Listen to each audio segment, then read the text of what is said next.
Friends, അസ്സാം വലൈക്കും. ഞാൻ Sajana Shanavas from Larin cakes. നമ്മുടെ സ്വാസികയുടെ വെഡ്ഡിങ് കഴിഞ്ഞപ്പോൾ തന്നെ തുടങ്ങിയിട്ടുണ്ടല്ലോ, എല്ലാവരും ഒരു ഡൗട്ടാണ് എന്താണെന്നല്ലേ, ആ വെഡ്ഡിങ് കേക്ക് തന്നെ അത് ഫുള്ള് കേക്കാണോ, അതോ ഡമ്മി ഉണ്ടോ, അതോ ആ കേക്കിൻ്റെ പ്രൈസ് എത്രയാണ്, വെയിറ്റ് എത്രയാണ്, ഹൈറ്റ് എത്രയാണ്, നിങ്ങൾ എങ്ങനെയാണ് ആ കേക്ക് അവിടെ പോയി സെറ്റ് ചെയ്ത്, അങ്ങനെ കുറേ സംശയങ്ങൾ വരുന്നുണ്ട്. അപ്പോൾ പിന്നെ വിചാരിച്ചു എന്തായാലും അതങ്ങ് റിവീൽ ചെയ്തേക്കാമെന്ന് വിചാരിച്ചു. എന്നാൽ പിന്നെ ആ കഥ അങ്ങ് തുടങ്ങിയാലോ. നമ്മളോട് സ്വാസിക ആകെ പറഞ്ഞിട്ടുണ്ടായിരുന്നത് നല്ല എലഗൻ ലുക്കായിട്ടുള്ള റെഡ് കളർ കേക്ക് വേണമെന്നാണ് കേട്ടോ. റെഡ് എന്ന് പറഞ്ഞപ്പോൾ തന്നെ ഞാൻ തീരുമാനിച്ചു എന്തായാലും ഫോണ്ടൻറ്റിൽ തന്നെ ചെയ്യാമെന്നുള്ളത്. അങ്ങനെയാണ് നമ്മളൊരു 8 ടയർ വെഡ്ഡിങ് കേക്ക് എന്നുള്ളൊരു കൺസെപ്റ്റിലേക്ക് എത്തിയത്. അപ്പോൾ നിങ്ങൾ വിചാരിക്കുന്നുണ്ടാവും ഇതിനകത്ത് ഇപ്പോൾ ഏതാണ് കേക്ക്, 8 നിലയും കേക്കാണോ എന്ന്. അല്ല, 8 നിലയും കേക്കല്ല. അപ്പോൾ പിന്നെ ഏതാണ് കേക്ക്? കേക്ക് വരുന്നത് അടിയിൽ നിന്നും 2ഉം 3ഉം ടയേഴ്സാണ് കേക്ക് വരുന്നത്. ബാക്കി ടയേഴ്സ് എല്ലാം ഡമ്മിയാണ്. ഓ, ഈ ഡമ്മി ചെയ്യാനാണോ ഇത്രയും വലിയ പാട്? ഈ ഡമ്മിയാണോ ഈ മാതിരി കയറ്റി വച്ചിരിക്കുന്നത്? അങ്ങനെ പല ചോദ്യങ്ങളും എല്ലാവർക്കും ഉണ്ടാവും. പക്ഷേ ഡമ്മി ആണെങ്കിലും നമ്മൾ കേക്കിൽ ചെയ്യുന്ന എല്ലാ പണികളും ഡമ്മിയിലും ചെയ്യണം. ഹെവി റിസ്ക്കാണ്. ഈ ഓരോ ടയേഴ്സിലും നമ്മൾ ഫോണ്ടൻറ്റ് യൂസ് ചെയ്ത് കവർ ചെയ്തിട്ട് അതിൻ്റെ പുറത്ത് സ്റ്റെൻസിലിങ് ചെയ്തിരിക്കുന്നതാണ്. എന്താണിപ്പോൾ ഈ സ്റ്റെൻസിലിംഗ് എന്ന് പറഞ്ഞാലുണ്ടല്ലോ, ഓരോ ടയേഴ്സിലും നമ്മൾ കൊടുത്തിരിക്കുന്ന ആ ഗോൾഡൻ ഇഫക്റ്റ് ഉണ്ടല്ലോ, അത് നമ്മൾ റോയൽ ഐസിങ് വെച്ചിട്ട് സ്റ്റെൻസിലിംഗ് എന്നുള്ള ആ ഒരു ഷീറ്റ് വെച്ചിട്ട് നമ്മൾ റോയൽ ഐസിങ് വെച്ച് ഗോൾഡ് ബ്രഷ് ചെയ്ത് കൊടുത്തിരിക്കുന്നതാണ്. അങ്ങനെയാണ് ഈ എല്ലാ ടയേഴ്സും നമ്മൾ ചെയ്തിരിക്കുന്നത്. ഇനിയിപ്പോൾ അടുത്ത പണിയെന്ന് പറയുന്നത് ഈ കേക്ക് സംഭവം നടക്കുന്ന സ്ഥലത്തേക്ക് എത്തിക്കുക എന്നുള്ളതാണ്. അതിന് നമ്മൾ എന്താ ചെയ്തതെന്ന് വെച്ചാൽ, കേക്കിൻ്റെ പോർഷൻ വേറെ, ഡമ്മി പോർഷൻ വേറെ ആയിട്ട് 2ആയിട്ട് സ്പ്ലിറ്റ് ചെയ്തിട്ടാണ് കേക്ക് കൊണ്ടുപോയത്. റിസ്ക് എടുക്കാൻ പറ്റില്ലല്ലോ. അത് കഴിഞ്ഞിട്ട് അവിടെ ചെന്നിട്ടാണ് നമ്മൾ കേക്ക് സെറ്റ് ചെയ്തത്. പക്ഷേ നമുക്കവിടെ ഒരു 8ൻ്റെ പണി കിട്ടിയായിരുന്നു. എന്താണെന്നല്ലേ, ഫംഗ്ഷൻ സ്റ്റാർട്ട് ചെയ്യുന്നത് 5 മണിക്കും കേക്ക് കട്ടിങ് 7 മണിക്കും ആയിരുന്നു. അപ്പോൾ ഈ 7 മണി വരെ നമുക്ക് സ്റ്റേജിൽ കൊണ്ടൊന്ന് കേക്ക് വയ്ക്കാൻ പറ്റില്ലല്ലോ, ഫോണ്ടൻറ്റ് കേക്കല്ലേ. അപ്പോൾ നമ്മളവിടെ ഒരു AC റൂമിലാണ് കേക്ക് കൊണ്ടുപോയി വെച്ചത്. ഈ AC റൂമും സ്റ്റേജും തമ്മിൽ നല്ല ഡിസ്റ്റൻസ് ഉണ്ടായിരുന്നു. പക്ഷേ കേക്ക് സെറ്റ് ചെയ്യാതെ നമുക്ക് അങ്ങോട്ട് കൊണ്ടുപോകാനും പറ്റില്ല. അപ്പോൾ പിന്നെ വിചാരിച്ചു എന്തെങ്കിലും ആവട്ടെ, നമുക്ക് AC റൂമിൽ വെച്ച് കേക്ക് സെറ്റ് ചെയ്യാമെന്ന്. അങ്ങനെ നമ്മൾ കേക്ക് സെറ്റ് ചെയ്യാൻ തുടങ്ങി കേട്ടോ. ഏറ്റവും അടിയിലെ ടയർ ഡമ്മി, ബാക്കി 2ഉം 3ഉം ടയേഴ്സാണ് കേക്ക്. അതിൻ്റെ മുകളിലേക്കാണ് നമ്മൾ ബാക്കി 3 ടയേഴ്സും വയ്ക്കുന്നത്. എൻ്റെ മോൻ അവിടെ അന്തം വിട്ട് നിൽപ്പുണ്ട് കേട്ടോ, എന്താ സംഭവം എന്നോർത്തിട്ട്. അപ്പോൾ നമ്മൾ ഈ കേക്കിൻ്റെ ടോപ്പിലേക്ക് ഇത് വയ്ക്കുന്നതായതുകൊണ്ട് അതിൻ്റെ മുകളിൽ കുറച്ച് റോയൽ ഐസിങ് ഒക്കെ കൊടുത്തിട്ടാണ് കേക്ക്, ബാക്കിയുള്ള കേക്കുകൾ നമ്മളിതിനകത്ത് കൊടുത്തിരിക്കുന്നത്. ഇതുപോലെയൊക്കെ ഒരു കേക്ക് ചെയ്യുമ്പോണ്ടല്ലോ, ഫാമിലിയുടെ സപ്പോർട്ട് എന്ന് പറയുന്നത് അതൊരു സപ്പോർട്ട് തന്നെയാണ് കേട്ടോ. ശരിക്കും പറഞ്ഞാൽ എൻ്റെ ഹസ്ബൻഡ് എൻ്റെ കൂടെ നിന്നിട്ട് ഇതിന് സപ്പോർട്ട് ചെയ്തുകൊണ്ടാണ് കേട്ടോ എനിക്ക് ഇത്രയും വലിയൊരു കേക്ക് ഒറ്റയ്ക്ക് ചെയ്യാൻ പറ്റിയത്. അതൊരു വലിയ സപ്പോർട്ട് തന്നെയാണ്. എൻ്റെ മക്കളാണെങ്കിലും നന്നായിട്ട് എന്നെ സപ്പോർട്ട് ചെയ്തിട്ടുണ്ടായിരുന്നു. അങ്ങനെ കേക്കൊക്കെ സെറ്റ് ചെയ്തു. അപ്പോൾ ഇനി ഇതിൻ്റെ അടുത്ത ടാസ്ക് എന്ന് പറയുന്നത് ഇതിനകത്ത് ഫ്ലവേഴ്സ് വയ്ക്കലാണ്. ഫ്ലവേഴ്സ് വയ്ക്കുമ്പോൾ ഞാൻ ആദ്യം കരുതിയത് ഇതിനകത്ത് ഷുഗർ ഫ്ലവേഴ്സ് വയ്ക്കാമെന്ന് തന്നെയാണ് കേട്ടോ വിചാരിച്ചത്. ഗം പേസ്റ്റിൽ ചെയ്യുന്ന ഷുഗർ ഫ്ലവേഴ്സ് വയ്ക്കാമെന്ന്. പിന്നെ വിചാരിച്ചു അത്രയും കൂടെ റിസ്ക് എടുക്കണ്ട, എന്നാൽ പിന്നെ ആർട്ടിഫിഷ്യൽ തന്നെ വെക്കാമെന്ന് വിചാരിച്ചു. അപ്പോൾ ഒരു റെഡ് കളറിലെ ആർട്ടിഫിഷ്യൽ ഫ്ലവേഴ്സ് അതിൻ്റെ അടിയിൽ ഒരു ബാമ്പൂ സ്റ്റിക്കൊക്കെ കൊടുത്തിട്ടാണ് കേക്കിൻ്റെ ടോപ്പിലും സൈഡിലും ഒക്കെ ആയിട്ട് വെച്ചിട്ടുണ്ടായിരുന്നത്. പിന്നെ കേൾക്കുമ്പോൾ നമ്മൾ P&S എന്നുള്ള ഒരു ആക്രിലിക്കിൻ്റെ ഒരു ടോപ്പറൊക്കെ കൊടുത്തിട്ടുണ്ടായിരുന്നു. സത്യം പറഞ്ഞാലുണ്ടല്ലോ, ഈ ഫ്ലവേഴ്സ് വയ്ക്കാൻ ഞാൻ കുറച്ച് പാടുപെട്ടു.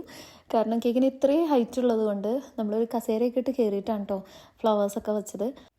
ഫ്ലവേഴ്സൊക്കെ തന്നെ നമ്മൾ ഒരു ബാമ്പൂ സ്റ്റിക്ക് വെച്ചിട്ട് സ്റ്റിക്ക് ചെയ്തിട്ട് ആണ് കേക്കിലേക്ക് വെച്ചത് കേട്ടോ. എനിക്ക് അവിടെ നിന്ന് ഹസ്ബൻഡ് അതൊക്കെ എനിക്ക് ഹെൽപ്പ് ചെയ്ത് തരുന്നുണ്ടായിരുന്നു. അപ്പോൾ ഈ ടൈമിലൊക്കെ സ്വാസികയുടെ വെഡ്ഡിങ് റിസപ്ഷൻ അവിടെ സ്റ്റാർട്ട് ചെയ്തിട്ടുണ്ടായിരുന്നു 5 മണിക്ക് തന്നെ. അപ്പോൾ നമ്മുടെ കേക്ക് കട്ടിങ് അവർ 7 മണിക്കാണ് പറഞ്ഞിട്ടുണ്ടായിരുന്നത്. ഏകദേശം ഒരു 5:30 ഞങ്ങൾ കേക്കൊക്കെ സെറ്റ് ചെയ്ത് കഴിഞ്ഞു. അപ്പോൾ 7 മണി വരെ നമ്മൾ ഈ ഒരു റൂമിലാണ് നമ്മുടെ കേക്ക് വെച്ചിട്ടുണ്ടായിരുന്നത്. ശരിക്കും പറഞ്ഞാലുണ്ടല്ലോ, റെഡ് കളർ കേക്ക് ചെയ്യാൻ തന്നെ ഇരുന്നു. പക്ഷേ ഇതിൻ്റെ ഇടയിൽ ഒരു ബേജ് കളർ വരാനുള്ള കാരണം ശരിക്കും സ്വാസികയുടെ വെഡ്ഡിങ് ഡേയുടെ അന്നുള്ള സാരി കണ്ടപ്പോഴാണ് കേട്ടോ. അപ്പോൾ എനിക്ക് തോന്നി ആ 2 കളേഴ്സ് നല്ല മാച്ചിങ് ആയിരിക്കുമെന്ന്. അങ്ങനെയാണ് ആ ഇടയിലൊരു സ്ക്വയർ കയറി വന്നത്. അങ്ങനെ ഇപ്പോൾ എന്താ പറയുക, കേക്കൊക്കെ സെറ്റ് ചെയ്തു, എല്ലാം സെറ്റായി.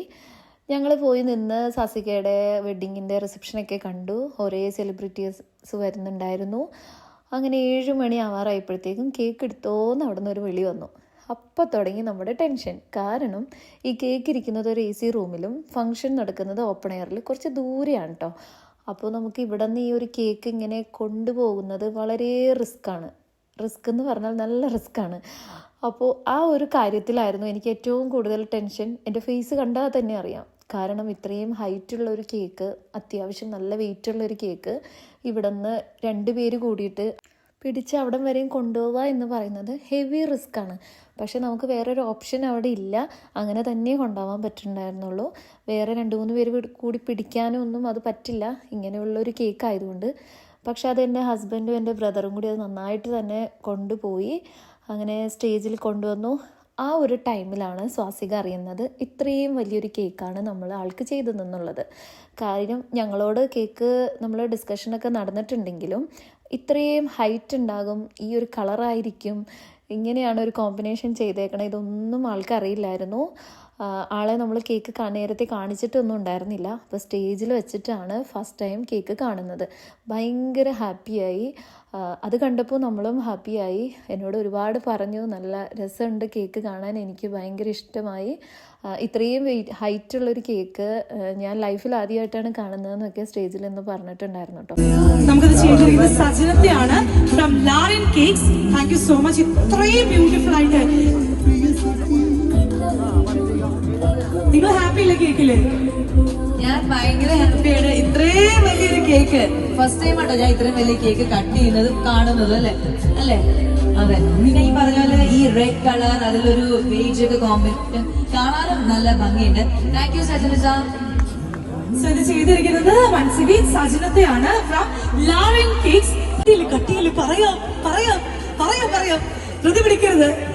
സോ കസിൻസ് എല്ലാവരും 2, 1, congratulations.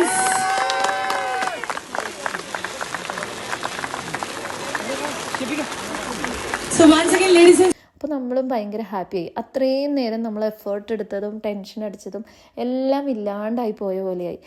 പിന്നെ കേക്ക് കട്ടിംഗ് ഒക്കെ കഴിഞ്ഞു. എല്ലാവർക്കും കേക്കൊക്കെ ഭയങ്കര ഇഷ്ടമായി. അവിടെ വന്നിരുന്ന എല്ലാവരും നമ്മൾ കേക്ക് വന്ന് നോക്കി, അതുപോലെ കേക്കിനെ പറ്റിയൊക്കെ അഭിപ്രായമൊക്കെ പറഞ്ഞു.